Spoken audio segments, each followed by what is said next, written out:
অভিষেক বচ্চনের সম্পর্কের সমীকরণ নিয়ে বিস্তর জলঘোলা হয়েছে বলিপাড়ায়।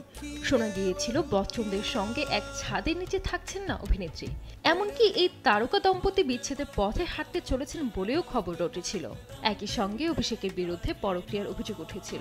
मुझे तुम चुपके चुपके जब ऐसे देखती हो, कभी जुल्फों से कभी आंचल से जब खेलती हो, मुझे देख के जब तुम यूं ठंडी आहें भरते हो। এরই পাশাপাশি উঠেছে বচ্চন পরিবারের অন্দরের সমীকরণ নিয়ে নানা প্রশ্ন। আম্বানিদের বাড়ির বিয়ে থেকে যেন আরো স্পষ্ট হয় অভিষেক ঐশ্বরিয়ার ভাঙন। আলাদা আলাদা আসেন দুজনে, তারপর দুবাইয়ে এক অনুষ্ঠানে বচ্চন পদবি ত্যাগ করে ঐশ্বরিয়া রায়ের নামে নিজেকে পরিচিত করেন বিশ্বের কাছে। যদিও এখন নাকি পরিস্থিতি বদলেছে। तुम मेरी पिछली जिंदगी के बारे में कुछ नहीं जानते और अब मुझे यकीन है कि उसके पीछे भी तुम्हारी कोई गलती होगी। শোনা যাচ্ছে মেয়ের জন্যই নিজেদের ভুল বোঝাবুঝি মিটিয়ে একসঙ্গে রয়েছেন তারা। সদ্য 13 বছরে পা দিয়েছে অভিষেক বচ্চন ও ঐশ্বরিয়া রায়ের কন্যা আরাধ্যা বচ্চন। মেয়ে এখন পুরোপুরি কিশোরী। এবার কি তাহলে দ্বিতীয় সন্তানের চিন্তা ভাবনা করছেন আরাধ্যার বাবা মা? कुछ ना कहो, तुम मुझे मत जगाओ कि मैं सचमुच उसका डैडी बनने वाला हूँ। तो राज मेरी बात सुनो। কেন হঠাৎ এমন গুঞ্জন? আসলে একটি ভিডিওতে অভিষেক বচ্চনকে এই প্রশ্ন করা হলে তার প্রতিক্রিয়াতে উঠেছে এমন প্রশ্ন।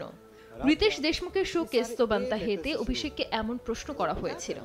ঐশ্বরিয়ার সঙ্গে দ্বিতীয় সন্তানের কথা শুনেই লজ্জায় লাল হয়ে যান বচ্চন পুত্র। অভিষেক অবশ্য প্রশ্ন শুনে লাজুক হেসে বলেন, বয়সটা তো দেখতে হবে নাকি, আমি বয়সে তোমার থেকে आराध्या के बाद अभी अगली पीढ़ी जो आएगी तब देखेंगे ना, उम्र का लिहाजा क्या करो रितेश, मैं तुमसे बड़ा हूं। সোশ্যাল মিডিয়ায় সেই পুরনো ভিডিওটি ফের ভাইরাল হয়েছে।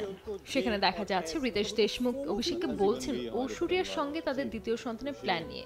প্রথমে প্রশ্ন করা হয় অভিষেক, ঐশ্বরিয়া, অমিতাভজির সবার নামে প্রথম অক্ষর এ, জয়াজি ও শ্বেতা কি দোষ করলো? অভিষেক বলেন, এটা তো ওদের জিজ্ঞেস করতে হবে, কিন্তু এটাই মনে হয় একটা নিয়মের মতো পরিবারের অভিষেক আরাধ্যা।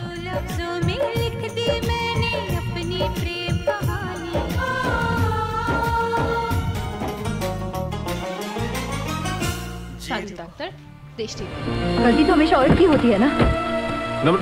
गलती मेरी थी, मैंने उससे शादी की, उसे हर तरह से खुश रखने की कोशिश की।